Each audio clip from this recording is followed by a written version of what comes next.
Hello, my name is Victoria Solomon, and I am a research assistant at the Jean Monnet Network on Transatlantic Trade Politics. This is part of a series of interviews for the network called the Transatlantic Trade Video Series. We are here today with Dr. Charlotte Sieber-Gasser, senior researcher at the Geneva Graduate Institute, assistant professor at Zurich Law School, and lecturer in international economic law at University of Zurich. Welcome, Dr. Sieber-Gasser, and thank you for taking the time to be with us today. My pleasure. Thank you. So, with our first question, your work examines how the EU addresses services in its trade agreements. To begin, what is trade in services, and why is this an important area of studies? Yes, what is trade in services? I mean, that's actually quite a tricky question, and I think I have to mention that I'm actually a legal scholar. So what you'll hear now is a lot about the legal perspective on trying to figure out what trade in services could constitute. So I tend to say that the services trade is kind of the glue that keeps the global market together, or in another nice way to put it would be to say it's the oil that keeps the global trade engine running. So services are actually really needed for all kinds of economic activity. So they're part, essential part of anything that will be sold at some point, because, for instance, selling is actually a service. But nevertheless, it has proven really difficult to really grasp and define what a service constitutes and how that can be traded, or if it can be traded at all.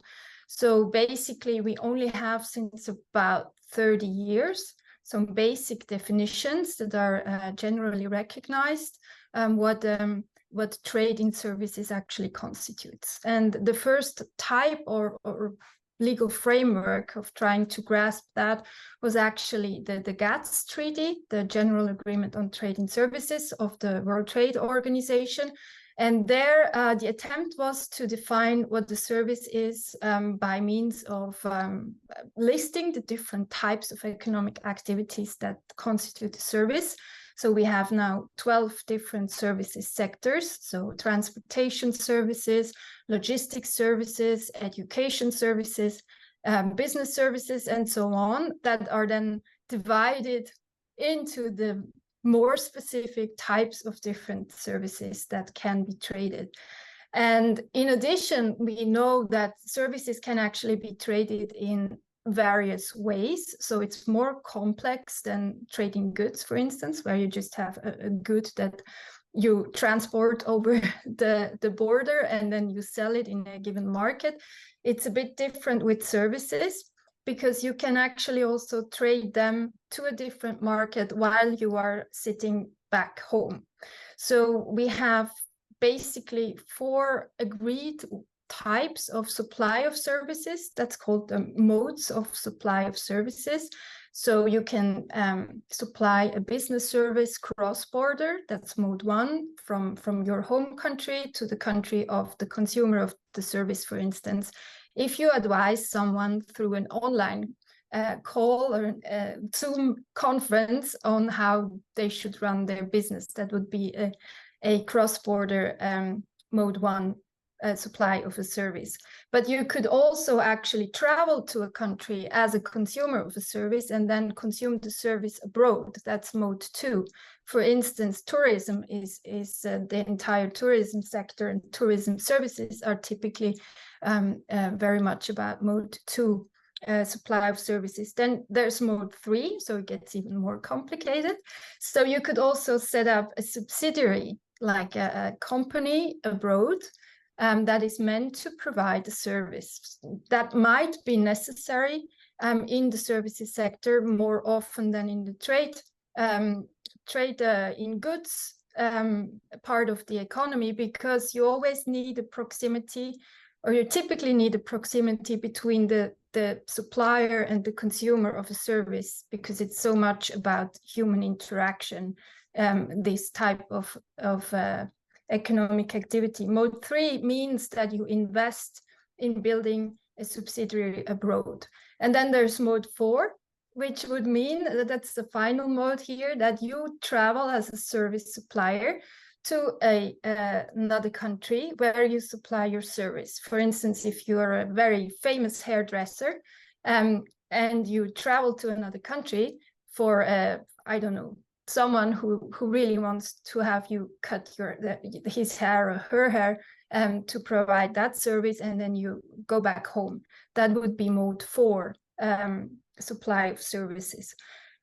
So this all actually tries to just narrow down what trading services is. Essentially, for me, what really makes it so important and interesting to study is that it's also a lot about knowledge transfer. It's very much about human interaction. And therewith, I think it really plays a very crucial role also in cross-cultural understanding and connection, and in the convergence really of markets, and in the functioning ultimately of global value chains that are such an essential ingredient of our economy today. Which international and intra-EU legal provisions set the framework for how the EU addresses services in its trade agreements? Yeah, well, the EU, as any other market, is part of the global framework, and the minimum standards are established by the WTO agreement, the GATS agreement that I mentioned earlier. So the GATS agreement establishes this kind of fundamental definitions that I just outlined of what services is and how it can be supplied. And initially, it's quite an interesting agreement because it's the first one that really attempted at comprehensively regulate trade in services liberalization. There weren't any large experiments before that. So it was a stepping stone. It was meant as a stepping stone to try and regulate this form of economic activity and trade. So the GATS establishes these globally binding minimum standards, which also apply to the EU, of course. And also the EU itself and its member states, they have entered a minimum level of openness under this GATS agreement that is just, it's there to actually be enforced. Now, this agreement, the GATS agreement, was negotiated mainly during the 1980s, a time when internet wasn't really a big thing yet. It wasn't really considered that services could be traded through the internet. And also transportation, for instance, was more expensive and less available as it is today. And technology wasn't as advanced as it is today. So in the meantime, actually, nature of international services trade has changed substantially because services have in general become much more tradable than they used to in the 1980s. And so the applicable minimum standards of the GATS agreement do no longer cover all of the various aspects that would perhaps require regulation in the nature of today's services trade.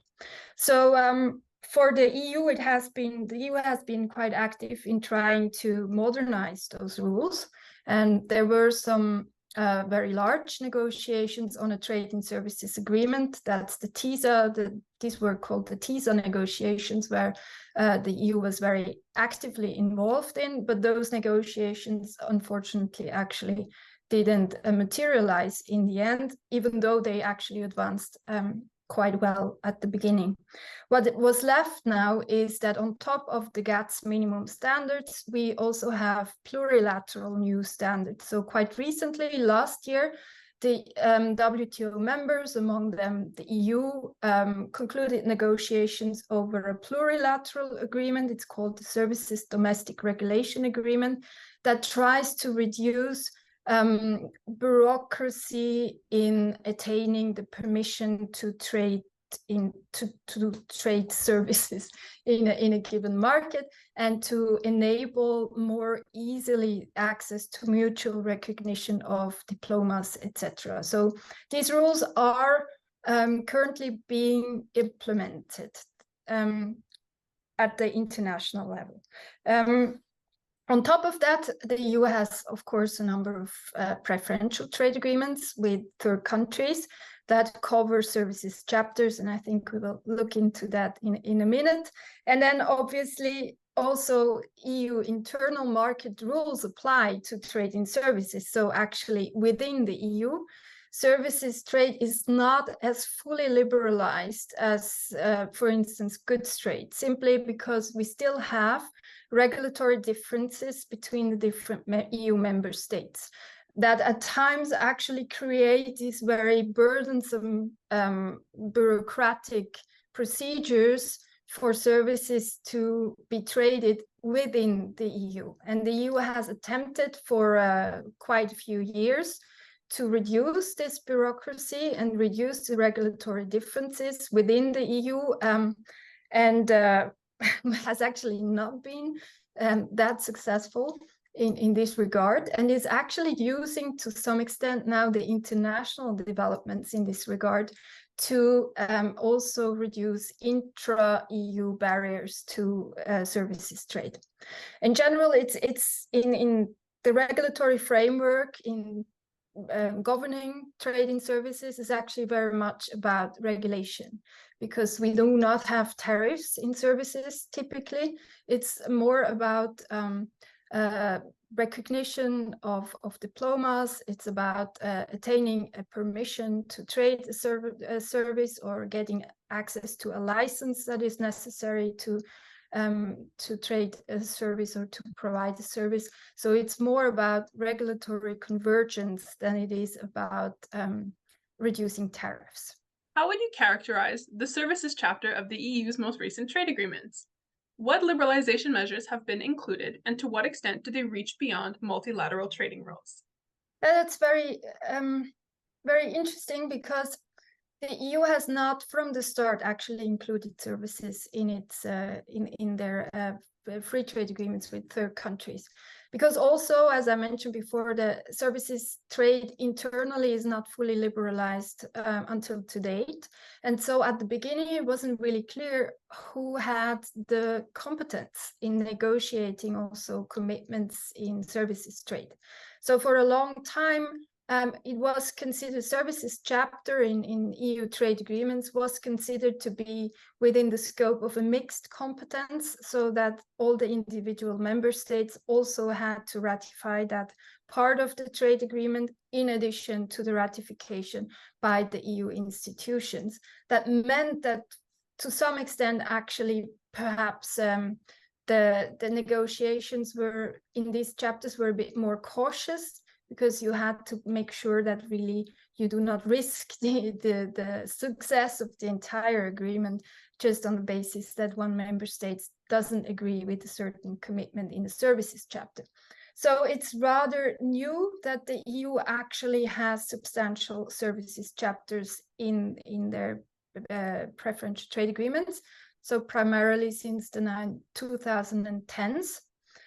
And just very recently, actually, in 2017, with the Singapore opinion, it was clarified that there is actually that the EU has full competence in negotiating services obligations in trade agreements, with the exception of portfolio investment and investor state dispute resolution. So since then, actually, the EU has been more, let's say, proactive in those negotiations, and developed in the last 10-15 years its own structure to liberalize trading services in free trade agreements. Today, actually, different to the GATS, the chapters in EU preferential trade agreements on services, they are divided into a chapter on cross-border trading services, which includes only the modes 1 and 2, so the real cross-border trading services. And then there is a separate chapter on investment, which entails the mode 3 of trading services, but also covers the regulations applying to setting up a subsidiary that is not providing services, but maybe is a subsidiary that will be, I don't know, producing shoes or something like that. So it's not limited to the services industry here. And then there's a final chapter that is related to services trade, which is then temporary movement of labor. That also includes temporary movement of labor that is not limited to service suppliers. So I call these latter two, they're kind of the services plus chapters in EU preferential trade agreements, whereas the actual services part, cross-border trading services in these EU preferential trade agreements is just the mode one, is limited to modes 1 and 2 of services. The EU typically appears to get what they offer. So it is quite clear that there's no difference, really no large difference between the partner of the EU, whether this is an industrialized third country or a developing emerging market third country.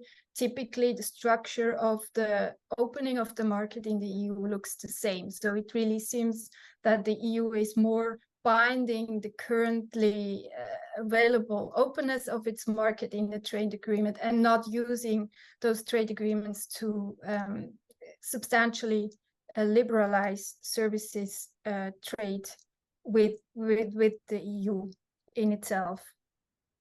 And what's also interesting is that, of course, in order to really make this work, to make market access work in the area of services, you need to some extent some regulatory convergence and the mutual recognition of diplomas and licenses, etc. And the EU actually also covers that for the most part in its trade agreements. So what are examples of specific service sectors that are included in the new trade agreements? Why are these important? And how may the new standards affect the ability of the EU service providers to compete globally? So typically, as a basic rule, members of the GATS or of the WTO actually have to cover substantially all the trade in substantially all the services sectors. So it's not actually, it would be non-compliant with the GATS if a country would exclude certain sectors or more than one sector actually from the scope of application of a preferential trade agreement. What the EU does is actually use this flexibility, and they typically exclude the audiovisual services from the application of the preferential trade agreement. But then other than that, actually all sectors are covered to various degrees. Actually, some sectors are more liberalized and others are a bit less. And what's really interesting, of course, it relates to the need of modernizing those rules, is that the EU also adds new kinds of regulation services sectors to the agreement that are not covered as such under the GATS, for instance. And that would be e-commerce, for instance, that has overlaps greatly with services trade, of course, digital trade in the more modern agreements, and basically everything that is in one way or another related with internet and therefore has emerged after the establishment of the GATS and requires some form of regulation. Now, these new additions to the regulatory universe of trading services, they're quite critical because a lot of trade happens through the internet. And so aspects like online consumer protection, data protection, trading data, e-signatures and all that, online contracts, that are really essential ingredients to a lot of trade activities today, or economic activities in general. Such rules are really essential to create stability and legal certainty in international trade relations in the private sector, essentially. So I think this is explains also quite easily why there's a specific focus on these types of services. How does the Canada-EU Comprehensive Economic and Trade Agreement, CETA, differ from other EU preferential trade agreements when it comes to services? The CETA was really interesting because I analyzed the extent of the liberalization that could be found in the individual commitments made by the EU. And the Canada agreement, the CETA agreement, was actually the first one where the EU dared to open its services sectors quite substantially. So it ranks still among the most liberal agreements still to date. Also, the EU implemented some elements together with Canada that were at the time negotiated also in TISA. So it really has this new structure of how to attempt at regulate services, how to make sure that you achieve the necessary level of mutual recognition, to really focus on the most critical aspects in internet-related services, and also address the issue, what do we do if there's a new type of service that emerges, and we have to figure out how to treat that, for instance. All these elements have been addressed very comprehensively the first time in CETA, and it's still to date basically the template for a very comprehensive approach to services trade liberalization. Would you say that the EU has tried to export its own standards and services through its trade agreements? If so, how successful has it been? It's an interesting question because on the one side, obviously, this regulatory structure that you separate modes 1 and 2 from mode 3 and 4 of supply of services is very unique. We don't see that in other trade agreements. So that's really an invention of the EU that the EU successfully actually negotiated with its third country partners in the trade agreements. It makes sense, as I mentioned before, because it extends those elements that are so closely intertwined also with other types of economic activities that it's sometimes difficult to distinguish whether this is now trade in service or whether it's trade in manufacturing or it's a good or whatever. So it actually makes the enforcement and implementation of this opening of markets more easy. And that's probably also the reason why the partners of the EU agreed to this kind of structure in the trade agreements. To what extent this structure in the trade agreement actually has any practical implications in the trade practices, I'm not sure, and we don't currently have the data.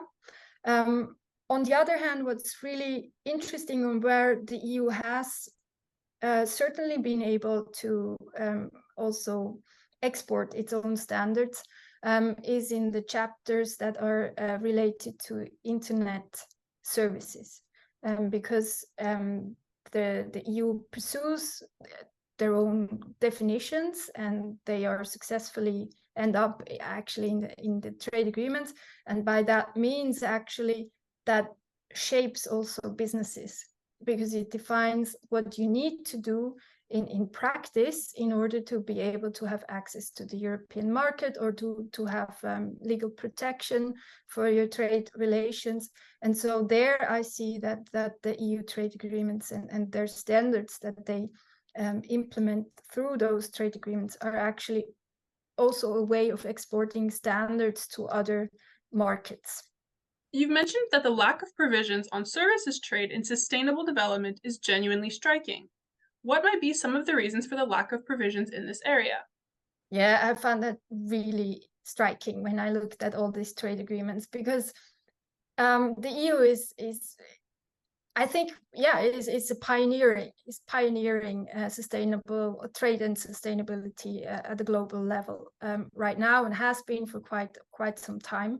With the Green Deal and the commitment to green transition, actually, there is a lot of pressure also on the EU market to deliver on the premises. And it was really striking for me that while we would have these rather extensive trade and sustainability chapters in EU trade agreements, but then in the actual chapter on liberalizing trade in services, there was no mentioning of the role of services in enabling the transition to a green economy, even though we know very well that a number of services are very crucial in enabling this transition. And there was an interesting debate in the late 1990s, actually, that we should add an additional sector to the list of services sectors, a sector that focuses on services which promote environmental protection in one way or another. You could think of wastewater treatment services, or the services needed to repair a hydro plant, or there's just a lot of services that are really required in this process of green transition, and they should be treated preferentially in order to also enable this transition to be a success.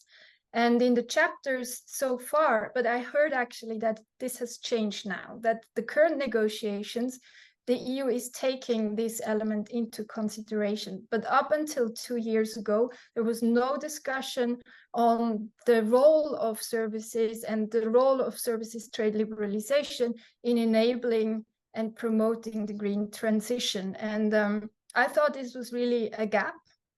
That was also a missed opportunity, and to some extent a little bit incoherent, because if you commit to this transition, you should also consider that in the way you shape liberalization. So in conclusion, what would you say are the main future challenges for the EU and its member states in preferential services trade liberalization? The services are not, they're not an island, and we are currently facing a lot of challenges in the rules-based global market, with the trade being weaponized and a lot of geopolitical tensions and uncertainties. So on the one side, services trade is affected by that, of course, and is actually at the center of these attempts of stabilizing and protecting the functioning of global value chains, and the realization how important the functioning of value chains is for overall welfare across the globe. So that's one challenge, just the legal uncertainty and the political instability in the global market at this point. And of course, their trade agreements actually have a positive impact, because they provide for more legal certainty, and they provide for clear rules, especially in those areas where right now we don't have any international rules, because simply they're not, these are aspects which are not regulated at the international level. But other than that, other than fixing also these regulatory gaps, internet-related, data-related issues, services industries are facing tremendous challenges emerging from offshoring, the possibility to offshore services to countries and markets where labor is cheaper. So for a long time, services industries were actually protected from that, because you could not actually that easily offshore the jobs to another market.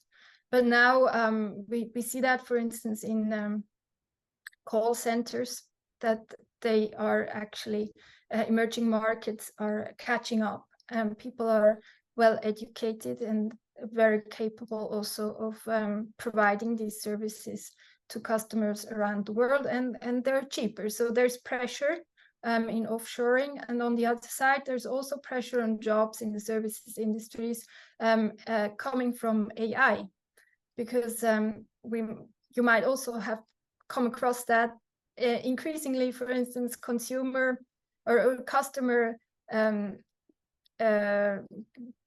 if you have something, a query or something, a question on the website, you can chat with an AI bot instead of a real person. And it turns out that AI is actually able to solve a lot of problems that previously humans were doing. And these are, of course, that's services jobs. And so there's a number of jobs in the services industry that actually are at risk of being replaced by AI simply because AI is capable of doing these jobs in the meantime. So the services industries were required to innovate quite a bit and to perhaps also get ready and prepared for some substantial changes.